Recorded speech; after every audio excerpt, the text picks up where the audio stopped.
Oi galerinha, saudade de vocês, eu sou a Tia Lia e hoje nós vamos começar o nosso segundo livro, a nossa primeira aula do nosso livro é Período entre Guerras. Hoje nós vamos trabalhar o fascismo e logo depois a gente continua com o fascismo, ok? Muitas saudades, a gente precisa fazer as nossas aulas de casa, mas logo nós vamos estar juntos, ok? Vamos começar? Então vamos lá. A crise do liberalismo. O que é isso? Tem aí essa setazinha para baixo, que é para mostrar a economia nesse período. Olha só. Ali o século XVIII, a gente sabe que ele é conhecido pelo século das luzes, do liberalismo, da liberdade do indivíduo, né? E essa economia durou durante muito tempo. A economia, a liberdade, a política, todo entrelaçados. Só que as pessoas no final da Primeira Guerra Mundial, elas começam a perder a fé nesse sistema político e econômico. Por quê? Porque no final da Primeira Guerra, os países saem totalmente destruídos, com a sua economia e com a sua política. Então é muito complicado as pessoas conseguirem acreditar que tudo isso vai voltar novamente. E também está acontecendo ali na Rússia o socialismo se expandindo. Então na Europa as pessoas começam a sentir medo dessa onda do socialismo chegar. Então, eles vão ter ali duas medidas. Uma parte da população vai adotar essa questão do socialismo, né? Até mesmo porque eles não acreditam mais no liberalismo, e uma outra parte não quer nem pensar no socialismo. Então a gente vai ter duas divisões aí, uma extrema direita e uma extrema esquerda. O que é a esquerda? O comunismo, né? O socialismo chegando e expandindo aí, e uma outra parte da população que vai ser de extrema direita, que vai surgir então alguns partidos que vão ser essenciais para que você entenda esse processo. Ok? A gente tem aí os governos totalitários, que hoje nós vamos falar do fascismo, um grande partido aí que surge no período entre guerras. O que é esse período entre guerras? Período entre a Primeira e a Segunda Guerra Mundial. Então vai surgir esses partidos mais fortes e eles têm aí coisas muito parecidas, que a gente vai chamar de governos totalitários. O que eles têm de comum? O culto ao líder. O que é isso? É aquela idolatria ao homem que está no poder. A idolatria, a ideia de rei, a ideia de herói, né? Que vai salvar a humanidade. A gente tem também um partido único. Por quê? Quando vai surgir ali o fascismo em 1919, ele vai extinguir todos os outros partidos. Ele vai ser único e expressivo ali nesse período. Eles eram todos unidos contra o comunismo. Eles quem?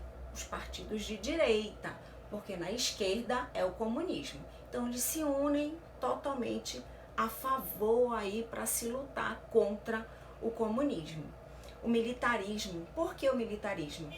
Esses partidos, gente, eles tinham ali, eles precisavam ter o apoio militar. Assim, dentro de uma ditadura, o militarismo ele é extremamente importante. Por quê? Ele acaba forçando algumas pessoas que pensam ao contrário a pensar da forma que eles gostariam. A gente tem aí a existência de uma ideologia oficial. O que é isso, Tia Lia? São valores e preceitos que são inventados por eles de acordo com a ocasião. Então, o que eles colocavam como uma forma imposta ali dentro desse partido era aceito por todos. A gente tem grande mobilização das massas, que são pessoas que se amontoavam para ouvi-los. Eles tinham esse forte poder. É como se as pessoas ficassem impactadas com tudo que eles falavam. E era muita gente que se unia ali para ouvi-los. É aquela ideia do líder do culto ao líder mesmo. Eles acreditavam fervorosamente que aquele homem iria mudar. Então a massa toda se unia ali para ouvir falar, né, o que eles iriam falar. E o nacionalismo, essa ideia de patriotismo, eu sou brasileiro, eu sou italiano, né? Todo esse processo de verdadeiro amor à bandeira, aos símbolos, amor ao hino, né? Ao nacionalismo mesmo, ok? Então nós vamos aqui. O fascismo é um partido que vai surgir. Na verdade, ele vai surgir em 1919, mas ele não surge como um partido, ele vai surgir meio que como uma milícia. E ele vai surgir dessa forminha aí que vocês estão vendo na imagem.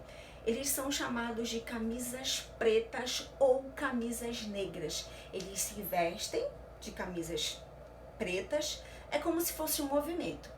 E eles vão às ruas, eles batem em comunistas, quebram estabelecimentos de comunistas. É como se fosse uma ideia de liberdade ali. Nós estamos fazendo com que o comunismo não chegue, né?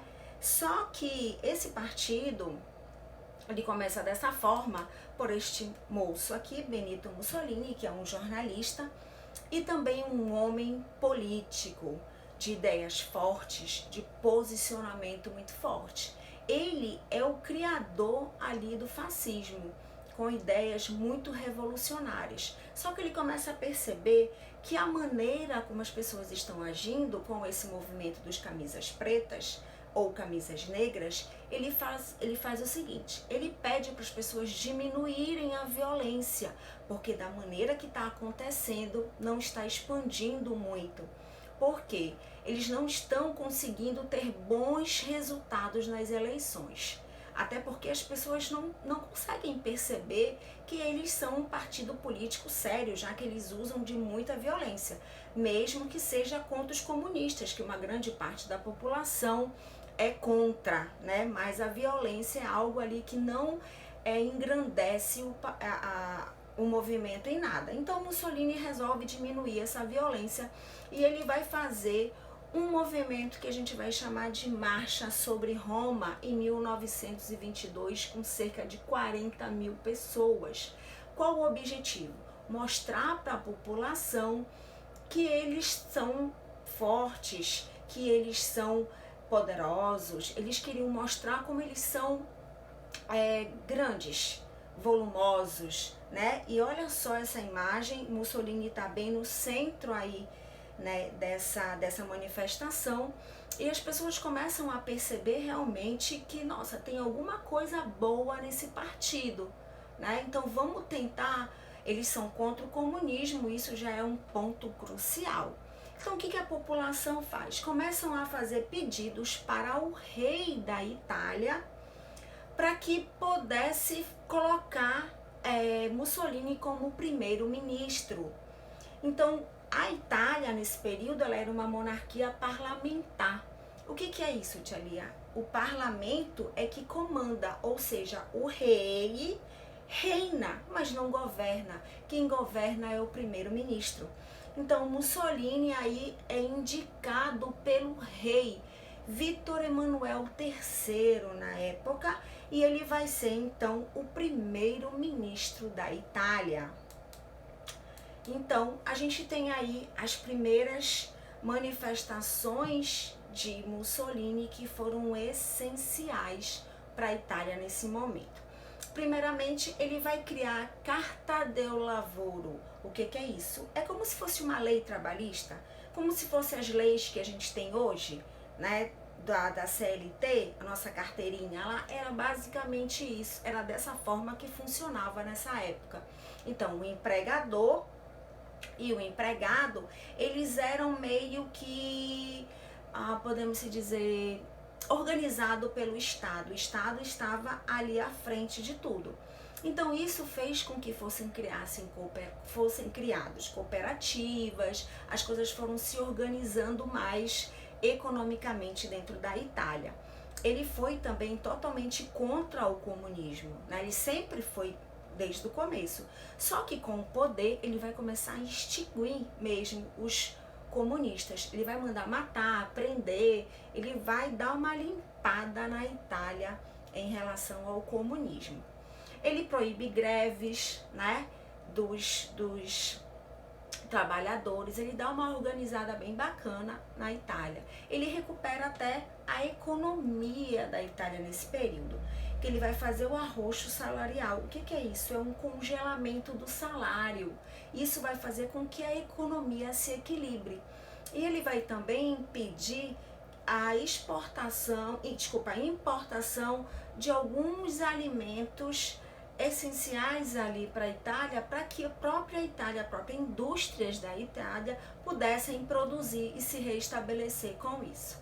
Então, assim, ele só não conseguiu, gente, dar uma equilibrada na questão sul e norte da Itália, que inclusive até hoje é assim. O norte da Itália é bem mais rico do que o sul da Itália. E esse desequilíbrio já acontece de muito tempo. E isso foi um dos pontos que Mussolini não conseguiu mudar. Ok? A gente também tem aqui o Tratado de Latrão. O que é isso? Mais ou menos desde o século XVIII, a igreja já vinha pedindo ali para que houvesse uma modificação. Porque a igreja católica, ela queria mais independência, ela queria que as coisas mudassem um pouco, né? Então, ela já vinha exigindo durante muito tempo uma sede na Itália, mas algo totalmente independente dos governos italianos.